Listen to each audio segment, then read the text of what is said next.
First off, before we properly get into this, I do have a very own separate dedicated channel to Doctor Who stuff, so I know this is from the Doctor Who universe, so if you like that sort of thing, check the description if I put it in there. If not, just search Cybus Industries Employee on YouTube, quite a big deal, it'll probably come up first. But today I want to talk about The Curse of Clyde Langer, written by Phil Ford for the Sarah Jane Adventures on CBBC, spin-off to Doctor Who. The premise: Clyde Langer, one of the friends of Sarah Jane, touches a totem pole, and then everyone in his life starts to grow a big hatred towards him, and he gets a glimpse of what homeless life is like. First off, I remember the first time I watched this, it was one of the things that really cemented in my head to be kind, and it was a line of dialogue near the beginning where they're first going to the museum, and Ellie, who we later meet properly, she's a homeless girl, and she comes up to Clyde and says, "Have you got any spare change?" And Clyde gives her some. And Sky, who is weird alien girl who fell from the sky last episode, says to Clyde, "Who's she? Why does she want your money?"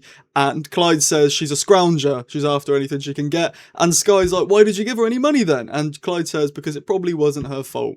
I love that line. I think it's beautiful. I think it's great by Phil Ford. It's a feel-good line built in an ugly truth that a lot of the time, a lot of people Ellie's age who are homeless, it's not their fault, and they really hate it. Obviously, they're homeless, but you know what I'm trying to say, like, it's a nice message, and it's something that you don't really think about. And this episode actually does a really good job of portraying homeless people and how we don't want to look at them and we don't observe, we just give them change. And it's a weird thing, isn't it? Because it does make you think about yourself. And this actually, seeing this the first time, made me go and write a film, which is now being turned into a TV show called In Plain Sight, which is literally a similar premise of someone who isn't homeless becomes homeless and learns through the eyes of an actual homeless person what it's like and how horrible it really is. And I really do have to thank this episode for that idea, because it is where that spark in my head came from. Liz Sladen shines in this episode. She is so good at acting angry at Clyde, especially in the initial turn when she's reading his comics, and then she goes off on one at him about, you know, bullying Luke and stuff like that, and she's really good at it, albeit sometimes she is a bit over the top. Like, she is very sometimes like, "I'm not Clyde Langer, I don't like Clyde Langer," and it's a bit like, "Ooh, Liz, what are you doing?" It's a bit cringe, but most of the time she is very, very good. Rani, on the other hand, I never am truly sold on her when she's acting angry, and she's like, "I hate you." Ugh. It's like, what are you doing, man? Come on. This is a little bit too cringe for me. However, in part 2, when she's in the van with her dad, and the car with her dad, and she's explaining like there's something in her life that's missing, but she doesn't know what it is, and she's crying, that's really good. That really sold me on her. She's a really good actor for moments like that, when it's like sad, deep, emotional crying, not lashing out, shouting, because that really didn't sell me at all. And the actor who plays Clyde as well, I've forgotten his name, but when he's sat with his mum and he knows that his mum is part of the curse now and doesn't like him anymore, his bottom lip's quivering, his eyes are streaming, but he's still trying to keep it together the way that teenage boys do.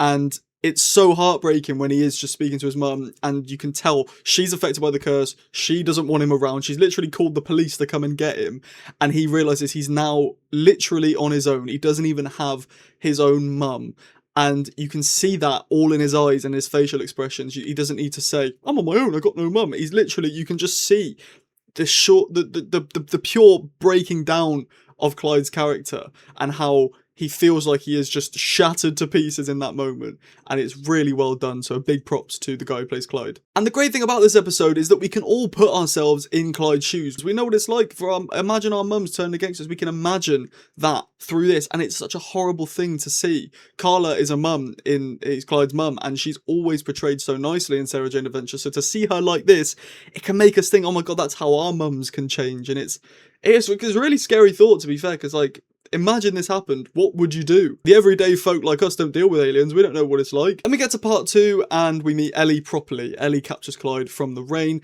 and she introduces herself as Ellie Faber, and then shakes his hand. And it really winds me up in films and TV shows when characters introduce themselves with their full names, because no one does that in real life, and realistically, us as an audience don't need to know a character's surname unless it's really important. Whenever I write TV and film, and well, mainly TV, and I never write the surnames in when they're doing introductions, because it's not natural, and it actually takes me out of stories when they're like, "My name's John McFigglehorn." Like, what? That's not how anybody talks in real life. Like, maybe 50 years ago, but not anymore. So, but here it makes total sense, because Ellie Faber, spoilers, isn't her real name. She's taken that off a circus poster and she's running with it because she's homeless. And that's built up really nicely with Clyde saying that his name's Enrico Box the whole time. We know that the people of this community take up fake names. Embarrassment, keeping hidden, whatever it is. And I was ready to critique this the first time I watched it. I was like, oh, here we go. Ellie Faber, that classic thing. But it actually makes sense because she is going under a fake name. The first time watching this, the Night Dragon was really jarring for me because I was like, oh great, they're introducing a monster to come in. And I was thinking it's really weird how they're introducing a monster within the first like 5 minutes of part 2. Because Sarah Jane Adventures episodes are 30 minutes each, but each story is split into 2 parts. So they are an hour, technically. This one actually I think runs less. I think this is about 50 minutes total. And I always thought it was a bit weird how halfway through you're just now making a monster come in. But then the payoff to that is insane. The Night Dragon isn't a monster like we're all envisioning. The Night Dragon is a truck that takes homeless people and gives them the chance to start anew somewhere else. And that comes back beautifully at the end. When Skye goes to see Clyde's mum, it's really sad because you can see that Clyde's mum is breaking down. Same you can with Rani and Sarah Jane later on. Like, you can see her face. She knows she's just got rid of her son, but she doesn't know why. And she knows it's the right thing to do because that's what the curse is making her think, but she feels like there's something missing, and she knows that her son's missing, and you can see that on her face. She acted it really well. It was a bit of a cop-out how the curse just didn't affect Skye because she's like alien or something. It just feels like Sarah Jane Adventures episodes. This is the reason why I don't review them that often, because they always fall apart in the resolution. Because early doors it was, Luke's a super genius, so let Luke type some stuff on a keyboard and then, oh boom, the day is saved, and that was never satisfying to me. And then just when you get rid of Luke, you get a new girl coming called Skye, and the only reason this episode reaches a conclusion is because she's magic and the curse doesn't affect her for some reason. Okay.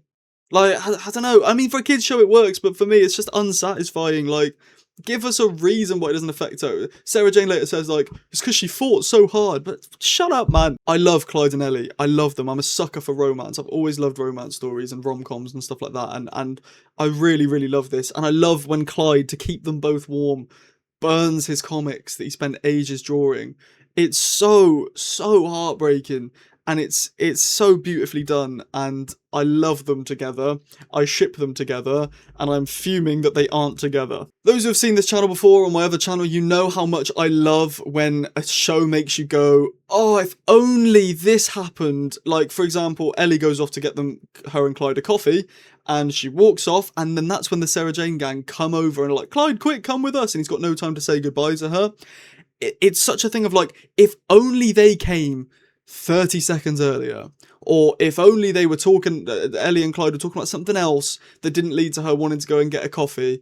It's such good writing. TV should make you feel that way. TV and film should make you go, oh, if only this one thing didn't happen, we could have had a happy ending, and that is a sign of great writing. Phil Ford, I truly believe you are the best writer of the Sarah Jane Adventures. Gareth Roberts, I find it hard to compliment, but he's got some good stuff in there as well. But Phil Ford, I think, does just take the reins massively. And she thinks that Clyde abandoned her like everyone else. It's so sad. And the scene of him holding the drawing of her at the end in bed and just looking at her, and his eyes are a bit teary. It's so heartbreaking, and I love it. I love it. This is the best episode of the Sarah Jane Adventures. So I think I've peaked too early here, but I just really wanted to rewatch it. I was speaking to someone the other day about it, and it just made me want to rewatch it again.